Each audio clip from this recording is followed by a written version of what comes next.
बिस्मिल्लाहिर्रहमानिर्रहीम। आज हम बनाएंगे रमज़ान स्पेशल टमाटर का पेस्ट, जो कि बना के रख लेंगे और पूरा रमज़ान आराम से सालन बना लेंगे। जिसके लिए टमाटर लिए, आप चाहे 1 किलो ले ले, 2 किलो ले ले, 3 किलो ले ले, लेकिन तरीका यही है। टमाटर को अच्छे से वॉश करके इसका ये ऊपर का हिस्सा थोड़ा सा काट लेना है और 2-2, 4-4 पीस कर लेने हैं।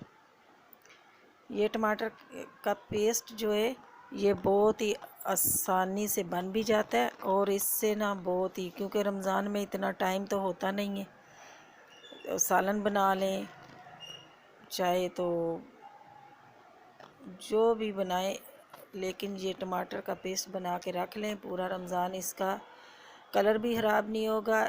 इसमें एक चीज़ डालेंगे, वीडियो मेरी पूरी देखनी है, ना इसका जायका तब्दील होगा ना कलर ख़राब होगा। अब ये छोटे पीस मैंने कर लिए सब टमाटरों के।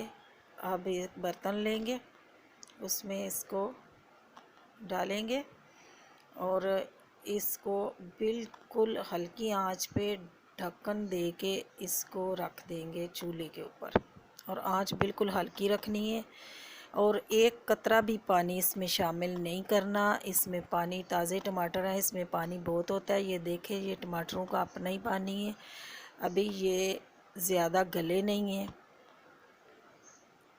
थोड़ी देर के लिए हम फिर ढक देते हैं। देखें, ये देखें टमाटर सारे गल चुके हैं और पानी भी देखो, ये टमाटर का ही पानी है। अब इसको चूल्हा बंद करते हैं और इसको ठंडा होने के लिए रखते हैं।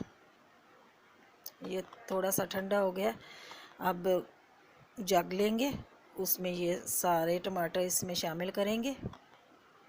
कोई छिलका उतारने की ज़रूरत नहीं है। ये देखें जी, टमाटर का पेस्ट बिल्कुल रेडी है।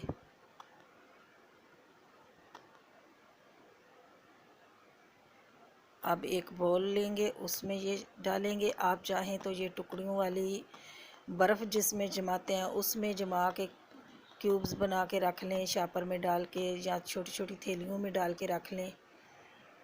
ये बहुत ही आसानी हो जाती है रमज़ान शरीफ में। इसमें थोड़ा सा नमक डालेंगे, आधा टीस्पून नमक डालेंगे, वो इसलिए कि इसका टेस्ट ख़राब नहीं होगा। और इसमें 1 या 2 चम्मच ऑयल शामिल करेंगे, जिससे कलर भी नहीं ख़राब होगा और बिल्कुल ये फ्रेश रहेगा। पूरा रमज़ान इसको बना के रख लें, ये इसी तरह ही रहेगा। ये अपने ही पानी में गले हैं और इसका पेस्ट बनाया है। ये देखें माशाल्लाह बहुत ही नेचुरल पेस्ट बना है। अल्लाह ताला आपको अपनी हिफ्ज़-ओ-मान में रखे, दुआओं में याद रखना। अल्लाह हाफिज़।